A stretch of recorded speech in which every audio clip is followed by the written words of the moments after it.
The crash was violent, leaving Drew half-conscious in the mangled cockpit of his shuttle. Sparks erupted from control panels, illuminating the confined space in stuttering flashes of light. The ship groaned, metal buckling under its own weight as the engine sputtered one final time. Drew, coughing against the acrid smoke filling the cabin, struggled to release his harness. His fingers trembled as he yanked the lever, the straps snapping loose with a jolt. Pain flared in his side, a cracked rib, maybe more, but survival instincts overrode everything else. He grabbed his emergency pack, slinging it over his shoulder as he stumbled to the exit. The hatch jammed, its mechanism hissing in protest, but Drew shoved it open with the last reserves of his strength. Cool, damp air rushed in as he fell forward, landing hard on unfamiliar ground. For a moment he simply lay there, blinking up at the sky, which pulsed with soft hues of lavender and amber. Strange twin suns hovered on the horizon, casting long shadows across a landscape unlike anything Drew had ever seen. The ground beneath him wasn't dirt but something soft and pliant like moss, yet it shimmered faintly as he moved. Around him, enormous trees stretched toward the heavens, their trunks translucent and glowing softly, as if they carried rivers of light within them. Leaves as broad as sails shimmered in colors that shifted with every subtle breeze. Pools of liquid light dotted the forest floor, their surfaces rippling with unnatural hues. Drew pushed himself up, wincing at the sharp pain in his side. He looked back at his shuttle, half buried in the spongy terrain, smoke still curling from its hull. The ship wasn't going anywhere. He didn't need to check the damage to know that much. How did it come to this? He muttered under his breath. The mission had been routine. He was part of an exploratory fleet sent to chart the farthest edges of the known galaxy, identifying planets that could potentially support human colonization. His ship had been knocked off course by an unexpected solar flare, and the resulting system's failure left him plummeting toward this uncharted world. There had been no time to send a distress signal. For all Drew knew, he was alone, utterly abandoned on an alien planet. Alone. The thought hit him harder than he'd expected, tightening his chest. He shook it off and focused on the immediate problem: survival. Shelter came first, then water, food, and a plan to fix or at least signal from his wrecked ship.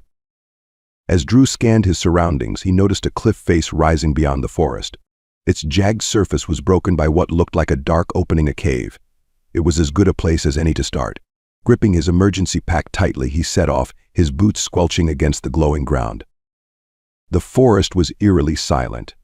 No rustling leaves, no animal cries, just the faint hum of the planet itself, a low, steady vibration that seemed to emanate from the very ground beneath his feet. It made his skin crawl.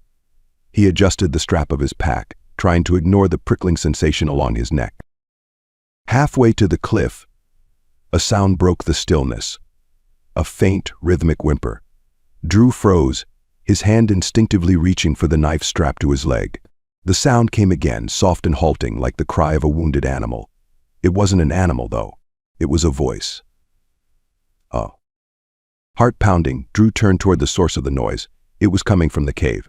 He approached cautiously, slipping behind a cluster of bioluminescent plants at the entrance. The sound grew clearer as he neared, a mix of whispers and faint sobs. He pushed aside the glowing foliage and peered inside. The cavern was unlike anything he'd ever seen. Its walls glistened with what looked like liquid light, casting a soft, shifting glow across the space. In the center of the cave sat a figure, a woman, cradling 2 children in her arms. Their blue skin glistened faintly in the dim light, and their long golden hair shimmered like spun sunlight. Drew's breath caught. The woman's features were humanoid but otherworldly. Her large, almond-shaped eyes glowed faintly, and her slender frame was marked by faint, iridescent patterns along her skin. She was visibly weak, trembling, as she held the children close. The little ones, both girls, clung to her, their expressions a mix of exhaustion and fear. The woman's eyes snapped to Drew, and she stiffened, holding the children tighter. She hissed something in a sharp, lilting language he didn't understand. Her tone was defensive, almost feral. "Hey," Drew said, raising his hand slowly. "I'm not here to hurt you." One of the girls, the smaller of the 2, turned her wide eyes toward him. Her voice was soft but clear. "Are you one of them?"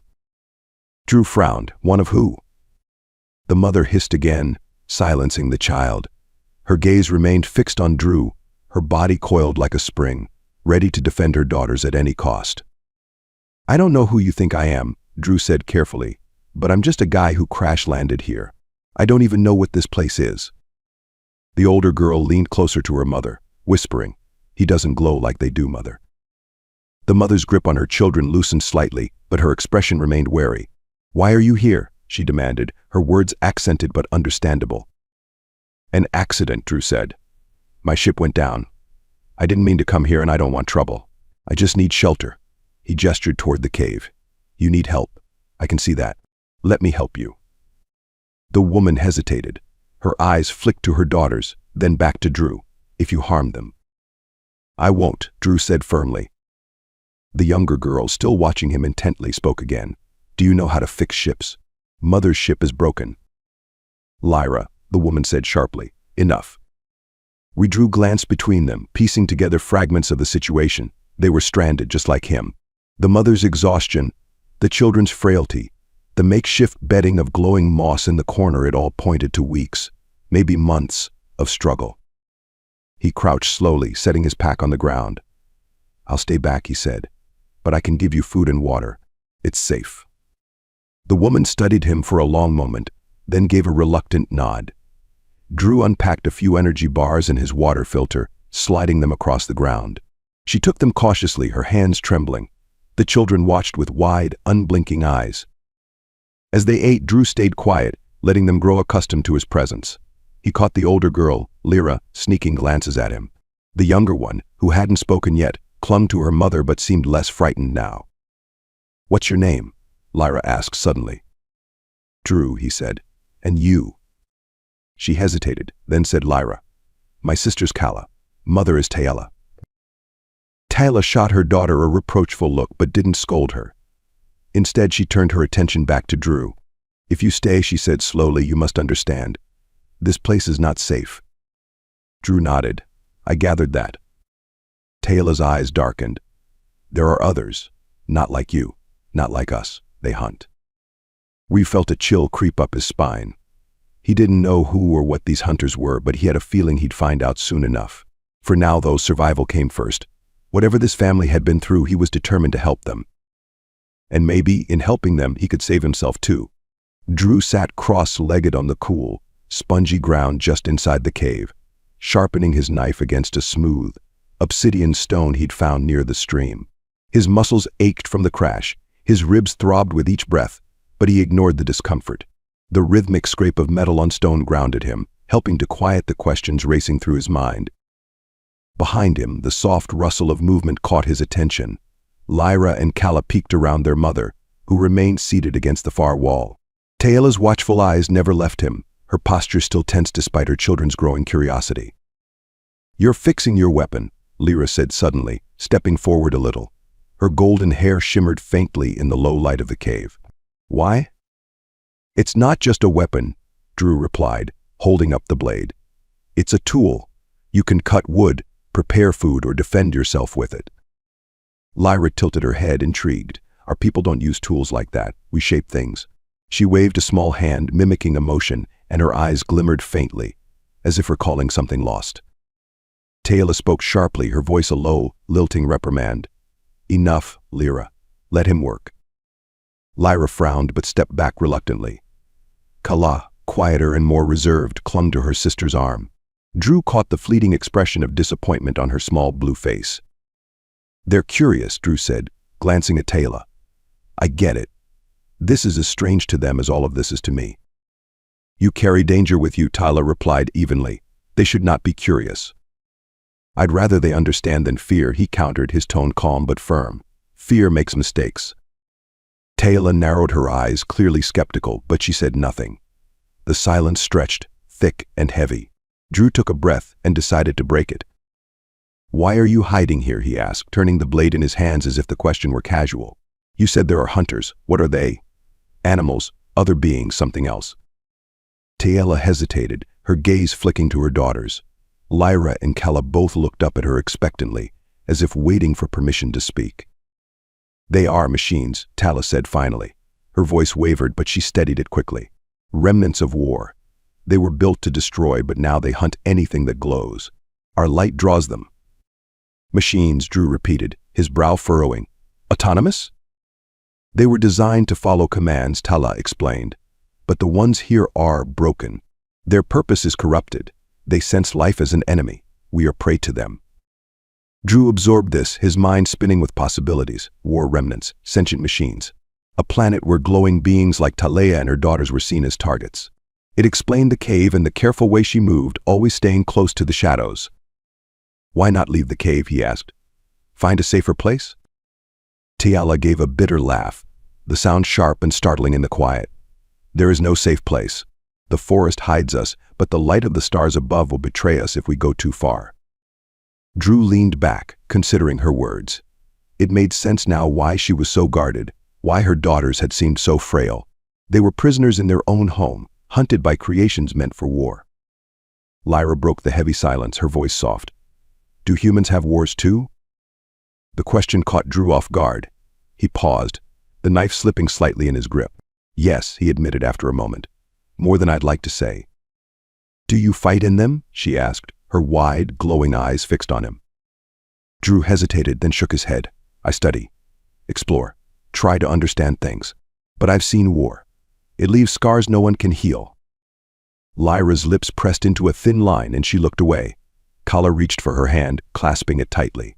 The quiet gesture made Drew's chest ache in a way he didn't expect. You came here to study, Taylor said suddenly, her voice cold. And now you're stranded. Do you intend to use us for your studies too? Her words hit like a slap. Drew set the knife and stone aside, meeting her gaze. I'm not here to hurt anyone, Taylor. I didn't choose to crash on this planet, but now that I'm here, I'll do whatever I can to help. Her expression remained skeptical, but her shoulders relaxed slightly. We'll see, she said. Words mean little. I'll prove it, then, Drew replied. The conversation ended there, but Drew's mind kept turning long after. Machines that hunted light. A mother and her children forced into hiding, and his own broken ship, now useless except as a marker of his failure. He stood and slung his pack over his shoulder. I'm going to find water, he said, his voice steady. You'll need more than what you have here. Taylor raised an eyebrow. You think it's that simple? I'll find a way, he said, stepping toward the entrance. Stay here. You'll draw them, she warned. The machines. I'll keep to the shadows, he said, glancing back at her. And I'm not glowing, remember? Lyra smiled faintly at that, but Tale's expression remained wary. She said nothing as he slipped out of the cave, disappearing into the luminous forest. The forest was alive in a way Drew had never seen before. The ground pulsed faintly under his boots, and the air felt charged, as if the planet itself was alive. He moved carefully, avoiding the larger pools of glowing liquid and sticking close to the thicker trees. He found the stream not far from the cave, its water crystal clear and cool to the touch. Drew crouched, filling his filter and watching the forest for movement. His instincts told him he wasn't alone, though he hadn't seen anything yet. The hum came first, a low, vibrating sound that seemed to resonate in his bones. Drew froze, his hand going to his knife. From the shadows of the trees, something emerged. A sleek, metallic shape, its body segmented like an insect's but moving with the precision of a machine. Its head swiveled, and Drew saw its glowing red eyes scanning the forest. He held his breath, pressing himself against the base of a tree. The machine moved closer, its footsteps surprisingly quiet for something so large. It paused at the edge of the stream, lowering its head as if sniffing the air.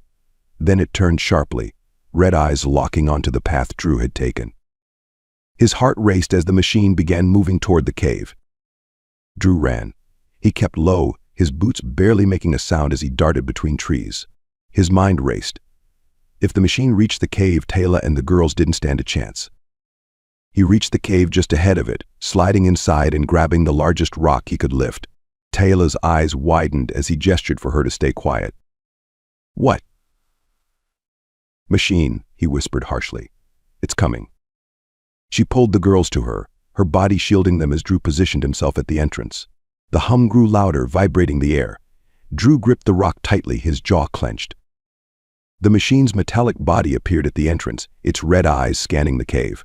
Drew hurled the rock with all his strength, hitting it square in the head. The machine recoiled, sparks flying, but it didn't retreat. Back, Drew shouted, grabbing another rock. The machine lunged, and Drew swung with everything he had. The impact sent vibrations up his arms, but the machine staggered, its movements jerky now. Taylor stood then, her voice cutting through the chaos. Enough. Come inside. Drew barely had time to register her words before a soft glow spread from her hands, enveloping the cave. The machine froze, its body trembling before it collapsed, lifeless. Drew stared, breathing hard. What was that? Taylor's glow faded, her expression unreadable. A reminder, she said softly. Not everything is as it seems. He sank to the ground, his mind reeling. There was more to this family and this planet than he'd realized. The cave was silent except for the occasional drip of water from the luminous moss lining its walls. Drew leaned against the rocky entrance, the knife in his hand catching faint glimmers of light.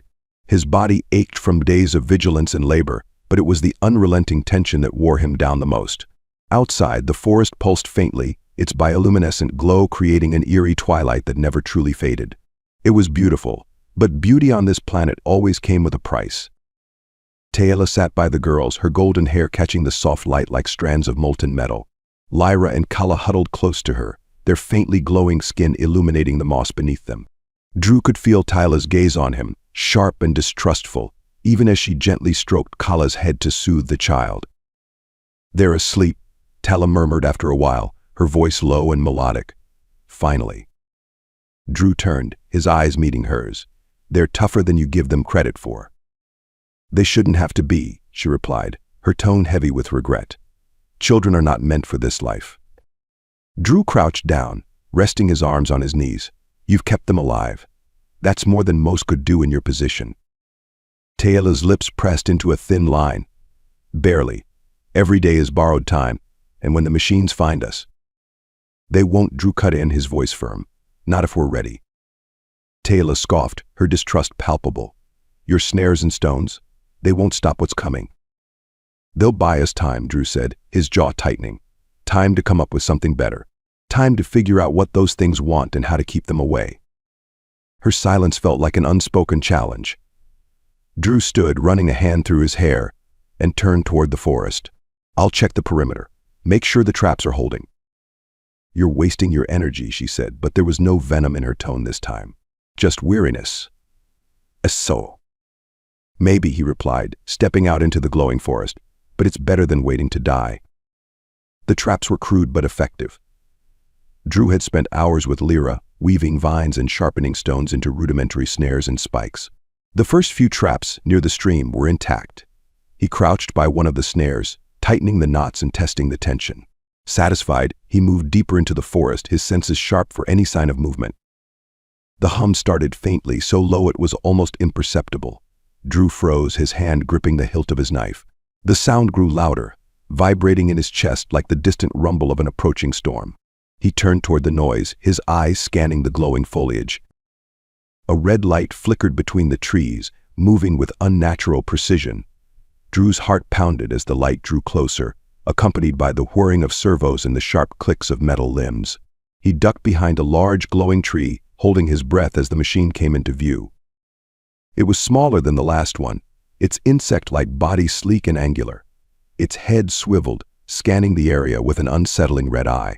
Drew watched as it approached one of the snares, its spindly legs moving with eerie fluidity. The trap snapped, the vine tightening around its limb. The machine jerked back, a metallic screech cutting through the air. Drew didn't wait. He lunged from his hiding spot, his knife slamming into the machine's exposed joint. Sparks erupted as the blade struck, and the machine thrashed violently, its remaining legs clawing at the ground. Drew yanked the knife free and struck again, aiming for its head. The second blow sent it collapsing into a heap of twitching metal. He stepped back, breathing hard, and wiped the sweat from his brow. The machine's red eye flickered once before dimming completely. Drew crouched beside it, inspecting the intricate design. Its joints were worn, the plating scratched and dented. This one was older, less advanced, but still deadly. He pried a small, glowing cylinder from its chest, studying the faintly pulsating core. It was warm to the touch, its hum weaker now. "What the hell are you running on?" he muttered to himself, pocketing the core for later study. When Drew returned to the cave, Tyla was waiting at the entrance, her arms crossed. "You were gone too long," she said, her voice laced with both concern and irritation. "Ran into company," Drew replied, tossing the glowing core to her. She caught it instinctively, her eyes narrowing as she studied the object. "You killed another one," she said, a note of surprise in her voice. "They're not invincible," Drew said, stepping past her into the cave, "but they're persistent." Lyra sat up, rubbing her eyes. "What happened?" she asked, her voice groggy. "Drew killed one of the machines," Taylor said, holding up the core. "Another scout." Lyra's eyes widened. "Did it see the cave?" "No," Drew assured her. "The traps worked." Taylor's expression remained grim. "They'll keep coming. The more we destroy, the more they'll send. It's only a matter of time." "Then we need to stop waiting for them to find us," Drew said, his voice resolute. "We need to take the fight to them." Taylor stared at him, incredulous. "Are you mad? You want to attack them? With what? Your knife and your vines?" Drew held her gaze, unflinching. "We can't stay here forever. If we don't act, we're sitting ducks." Lyra stood, her small hands balled into fists. "I'll help," she said, her voice trembling but determined. "If Drew thinks we can fight, we should." Taylor rounded on her daughter. "You will do no such thing. You're a child, not a soldier." Lyra's glowing eyes burned with defiance. "I'm tired of hiding. I'm tired of being afraid." Taylor's expression faltered, her shoulders slumping. She turned back to Drew, her voice quieter. "And what happens when you fail? When more machines come, angrier than before?" Drew stepped closer, his voice steady. "Then we make sure they regret it. We fight smarter, not harder. We figure out their weaknesses, disrupt their systems, and make this place uninhabitable for them." Taylor sighed, her fingers tightening around the core. "You're reckless." "I'm alive," Drew said. "And so are you. Let's keep it that way." For the first time, Taylor didn't argue. Instead, she walked to the corner of the cave, where a small pile of scavenged parts lay. She picked up a curved metal shard, inspecting it thoughtfully. "If we're going to fight," she said, her voice softer now, "we'll need more than traps and knives. We'll need tools, weapons." Drew smiled faintly. "Then let's get to work." The night passed in tense preparation. Taylor dismantled the glowing core, studying its intricate design while Drew sharpened his knife and prepared more traps. Lyra and Calla watched quietly, their wide eyes reflecting the glow of the moss. For the first time since his arrival, Drew felt a flicker of hope. They were no longer just surviving. They were planning, fighting back. As the forest hummed faintly outside, Drew glanced at Taylor. "You're not as stubborn as you look." She smirked, the first hint of humor he'd seen from her. "And you're not as useless as I thought." Drew chuckled, turning back to his work. The shadows of the hunt still loomed, but for now they had a chance. And sometimes a chance was all you needed. Dawn arrived on the planet in muted shades of violet and amber, painting the bioluminescent forest with an otherworldly glow. Drew sat at the edge of the cave, sharpening his knife with slow, deliberate strokes. Beside him, Lyra crouched on her heels, her golden hair spilling over her shoulders as she worked on weaving another snare. Her small hands moved with surprising precision, her determination quiet but palpable. Behind them, Taylor tinkered with the salvage machine core. She had spread the parts across a flat rock, using a shard of metal as a makeshift tool to prod at the intricate wires and circuits. Her face was a mask of concentration, her glowing eyes narrowing every so often as she muttered to herself in her native tongue. Calla sat nearby, watching her mother with wide, curious eyes, her tiny hands resting in her lap. The silence was thick, charged with anticipation. Drew finally broke it. "Any luck with that thing?" he asked, nodding toward the dismantled core. Taylor didn't look up. "It's not a weapon," she said, her tone clipped. "It's a power source. The energy it holds is volatile, dangerous." "Dangerous is exactly what we need," Drew replied, setting the knife aside. "Can you use it against the machines?" Taylor paused, her fingers hovering over the core. "Perhaps. If I can manipulate the charge, it might overload their systems. But the energy is unstable. One wrong move, and it will destroy everything within a wide radius." Lyra perked up, her voice bright with curiosity, like an explosion. "Yes," Taylor said, glancing at her daughter, "and not the kind you would survive." Drew stood, brushing dirt from his hands. "Then we use it as a last resort. Right now, we need to keep the machines off our backs long enough to figure out a real plan." Taylor's lips tightened, but she gave a curt nod. "I'll see what I can do." The morning passed in careful preparation. Drew led Lyra and Calla outside to reinforce the traps, teaching them how to hide the snares more effectively beneath the glowing foliage. Lyra's enthusiasm hadn't waned since the day before, but Kala was quieter, her small hands trembling as she worked. Drew crouched beside her, his voice low and reassuring. "You're doing fine, Kala," he said. "These traps could save us one day." Kala looked up at him, her wide, glowing eyes filled with uncertainty. "What if they don't work?" "They will," Drew said firmly. "And if they don't, we'll find another way. That's what surviving means. You keep trying no matter what." Kala nodded slowly, her fingers tightening around the vine she was weaving. Lyra, watching from a few feet away, gave her sister an encouraging smile. "See, you're better at this than me," Lyra said, nudging her. "I'd just tie everything in knots." Kala giggled softly, the sound breaking the tension that had hung over them all morning. As the day wore on, Drew ventured deeper into the forest, hoping to find more materials to use for their defenses. The bioluminescent trees towered over him, their translucent trunks casting shifting patterns of light on the ground. He moved cautiously, his knife at the ready, his ears straining for any hint of the machine's telltale hum.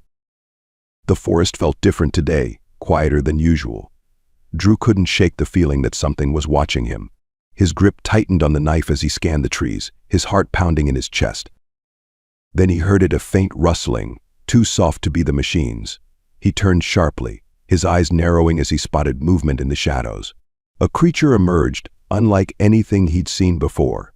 It was small and quadrupedal, its body covered in shimmering scales that reflected the forest's glow. Its eyes, large and luminous, locked onto him with an intelligence that startled him. The creature didn't move closer. It stood there watching him with a strange mix of curiosity and caution. Drew lowered his knife slightly, his voice low and calm. "I'm not here to hurt you," he said, unsure if it could even understand him. The creature tilted its head, its scales rippling with color. It took a cautious step forward, then another, before stopping a few feet away. Drew noticed something strange, a small, jagged scar running along its side. It looked like a wound, perhaps from one of the machines. "Did they do that to you?" he asked softly. The creature didn't respond, but its gaze remained fixed on him. Drew slowly crouched, reaching into his pack to pull out a piece of dried food. He held it out, his movements deliberate. The creature hesitated, then took a step closer. Its nose twitched as it sniffed the air, and finally, it snatched the food from his hand with surprising delicacy. It chewed slowly, its glowing eyes never leaving his face. Drew smiled faintly. "Looks like we're both just trying to survive." The creature lingered for a moment before retreating into the shadows, its shimmering form vanishing among the glowing trees. Drew watched it go, a flicker of hope sparking in his chest. If the forest held life beyond the machines, perhaps there was more to this planet than he'd realized. When Drew returned to the cave, Taylor was waiting for him, her arms crossed. "You were gone too long," she said, her voice sharp. "I found something," Drew replied, setting down his pack.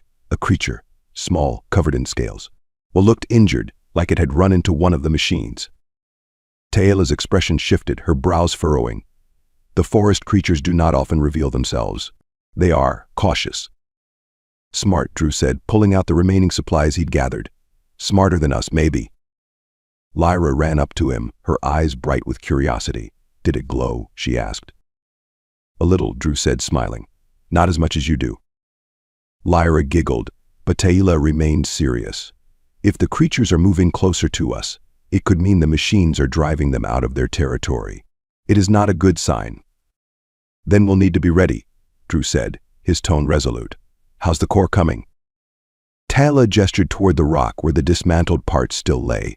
"It's unstable, but I've created a trigger mechanism. If we plant it and lure the machines to it, it could disable several at once." "And if it goes wrong?" Drew asked. "Then we'll have bigger problems," Taylor said bluntly. Drew nodded, appreciating her honesty. "Let's hope it doesn't come to that." That night, the hum returned, louder and more insistent than before. Drew stood at the entrance of the cave, his knife in hand, as Taylor and the girls huddled in the shadows behind him. The traps outside snapped one by one, followed by metallic screeches and the grinding of gears. Drew stepped out, his heart pounding. A larger machine loomed in the darkness, its red eyes scanning the forest with relentless precision. The traps had slowed it, but it kept moving, its body battered but functional. Now would be a good time for that core, Drew shouted over his shoulder. Taylor appeared at the entrance, holding the glowing core in her hands. She hesitated, her gaze flicking to the girls, then to Drew. If I throw it, we have to run. Do it, Drew said, his voice steady. I'll cover you.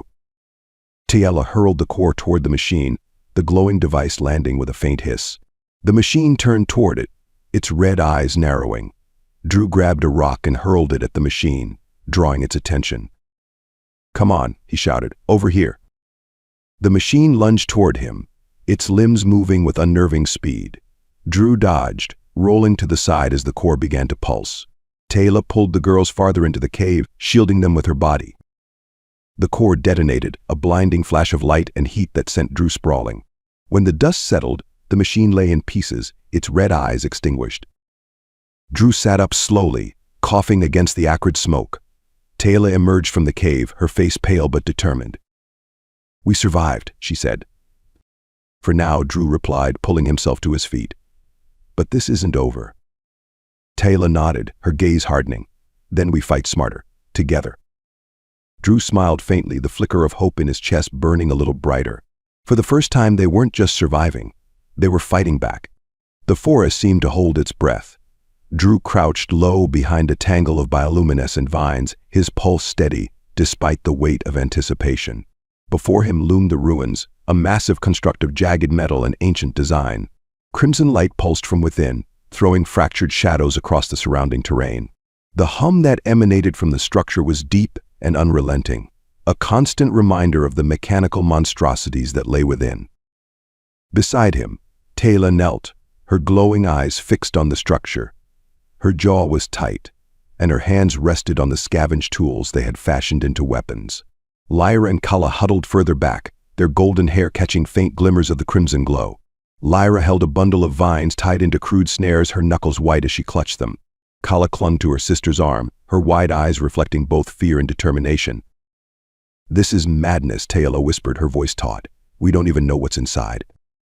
We know enough, Drew replied, his tone calm but firm. This is where they repair, regroup. If we destroy it, we cripple them. Taylor shook her head. Or we provoke them, if the machines find us here. They already know we're a threat, Drew interrupted, adjusting the pack on his shoulders. This is our chance to stop waiting and start fighting back. Lyra crawled closer, her small voice breaking the tension. If we destroy it, will they stop hunting us? Drew glanced at her, his expression softening. Maybe not all of them, but it'll make it harder for them to keep coming. It'll buy us time.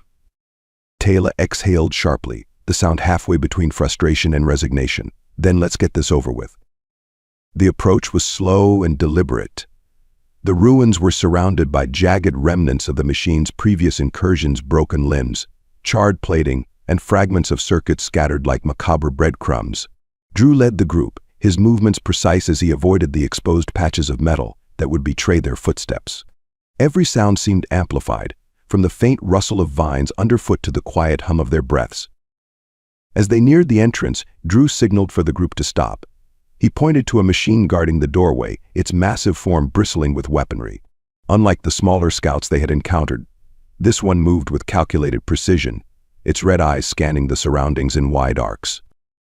We can't take that head on, Drew murmured, glancing at Taylor. We need a distraction. Taylor's gaze shifted to Lyra, who held the small, improvised noisemaker Drew had crafted. Without a word, the girl stepped forward, her hands trembling but steady.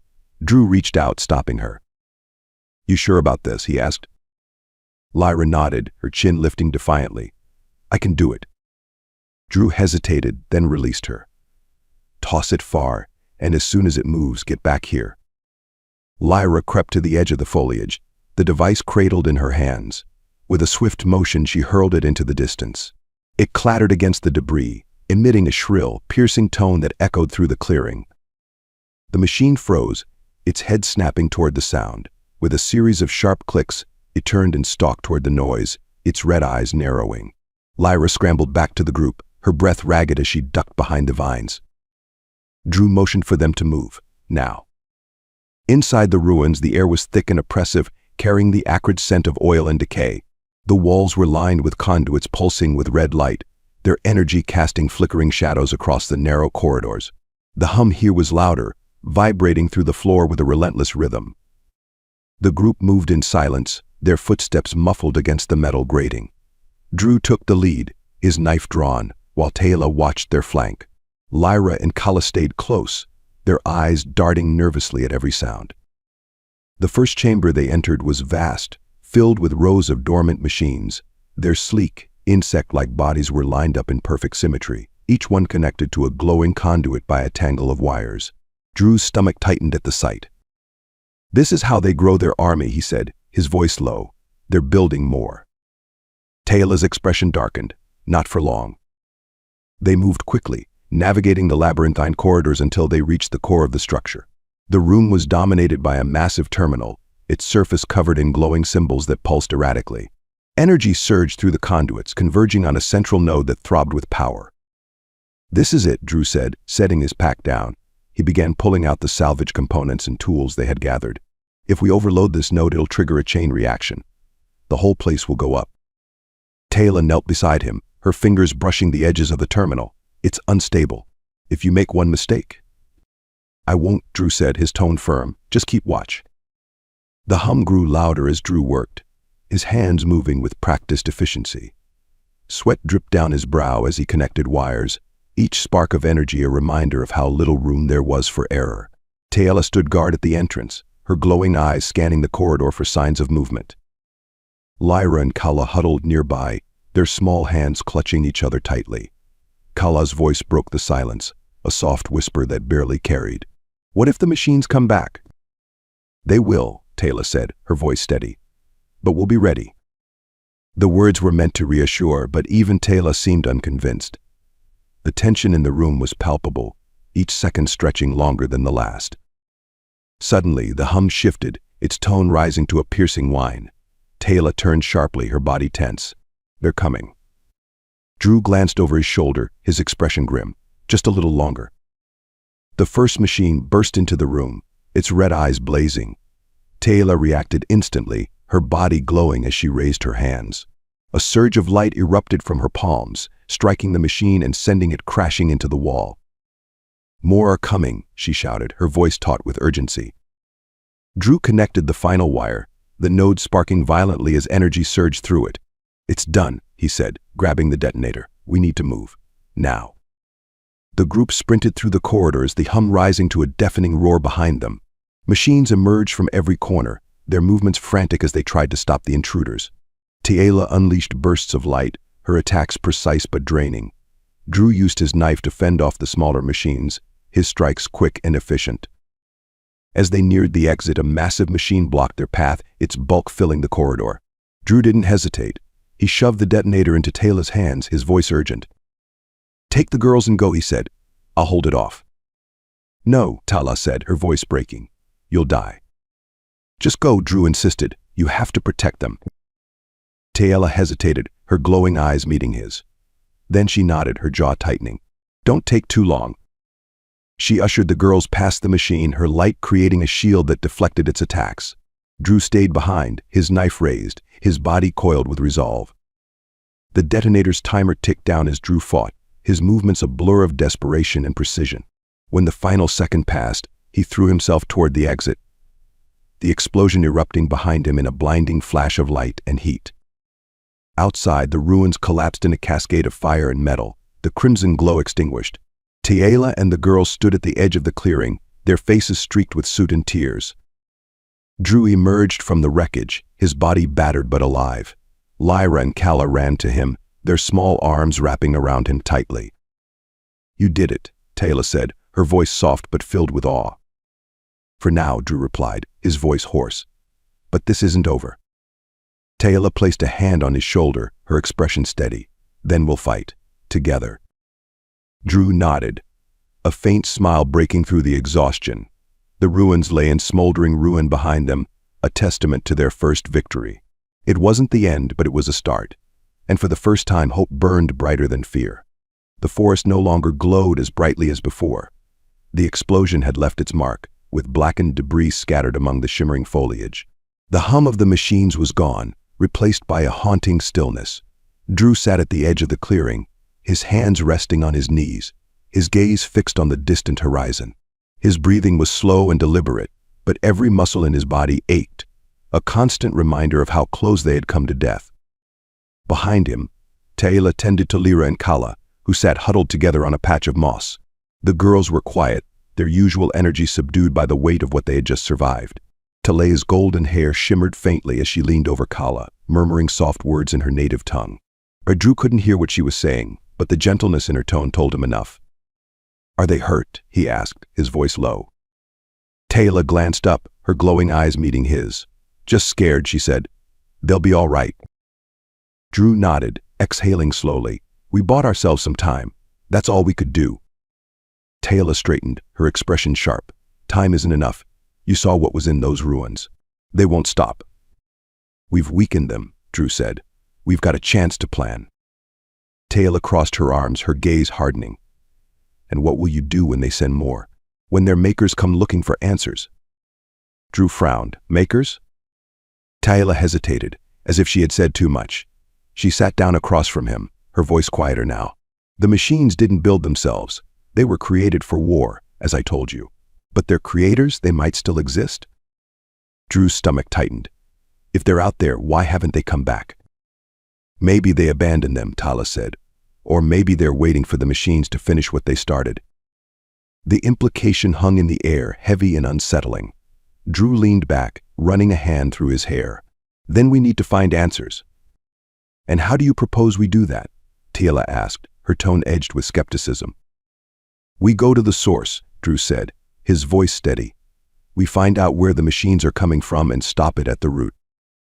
Tila stared at him, her expression unreadable. Finally, she sighed and shook her head. "You're reckless. But maybe recklessness is what we need." The journey began the next morning. Drew led the way, using the map he had pieced together from the ruins' fragmented data.